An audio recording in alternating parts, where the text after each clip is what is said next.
So you guys may or may not know what the so-called no-go zone is. It's basically this idea that there are these cities and neighborhoods that are filled with Muslims, and that police just don't go there. They just don't go there, and it's a dangerous area. So there's this really weird guy named Peter Sweden. He's this guy who's he's all about exposing the truth about what's happening in Europe with these the Muslim immigration and refugee crisis and these kinds of things.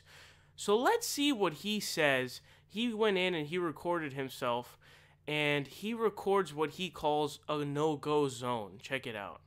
I am now here in central Oslo. As you can see right behind me here is the huge hotel. This is right down in central Oslo. It's quite a nice place. But just a couple of 100 meters down this way here is an area called Grönland, which is, shall we say, the closest thing that Norway has to a no-go zone like the ones we have in Sweden. It's probably not a no-go zone officially, but it's very much a problem area, and according to the previous migration minister in Norway, Sylvi Listhaug, things are nearing Swedish conditions there. Now I'm going to head out there to see if things are really as bad as they say, or if it's just an overreaction. So join me as I'll be heading there. I'll just say, from my own personal safety, I already walked through there and I kind of really didn't feel very safe, so I'm going to be a bit cautious filming this. So let's head out there and see how things look like, guys.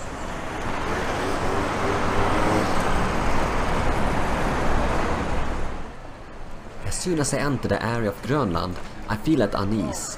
I notice staring eyes behind my back, and I quickly realize that they are watchers from the gangs in the area. I continue to film, but always watching behind my back, I could feel a tension in the air, and I wasn't sure if I was going to get jumped on or not. The eastern side of Oslo, where Grönland is located, is known to be one of the worst problem areas in the whole of Norway. Really, dude? If that's honestly your best example of a so-called no-go zone, I have no worries whatsoever, and I know that this is all complete bullshit. Because the entire video, it's one of the most normal things I've ever seen in my entire life. There are these two dudes looking well established. They look well dressed, and they go up to give each other a handshake, talk to each other, say what's up, and then you have a little kid biking on the fucking street. There was nothing there whatsoever that's like, oh my god. And so when this was posted, I think to Twitter he posted it. When this was posted, a bunch of people from Norway started shitting on him because they're like, dude, what the fuck are you talking about? And like, I take my family there all the time. Some people are like, I live there. Dude, this is one of the most bizarre things I've ever seen in my entire life, because it's this guy who goes in and acts like, oh my god, look what's happening. And there's nothing happening whatsoever. And so it's like, you almost have to deduce that, okay, you're essentially, weirded out or thinking that this is super dangerous because there's a bunch of brown people and Muslims there. Like, what the fuck are you...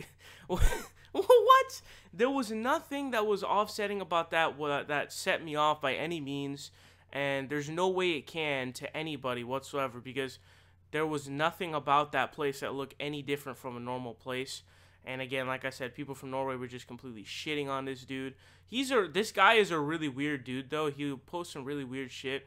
I know that he kept sending Paul Joseph Watson pictures of himself or something. It's kind of weird. Don't want to get into that, but pretty funny nonetheless.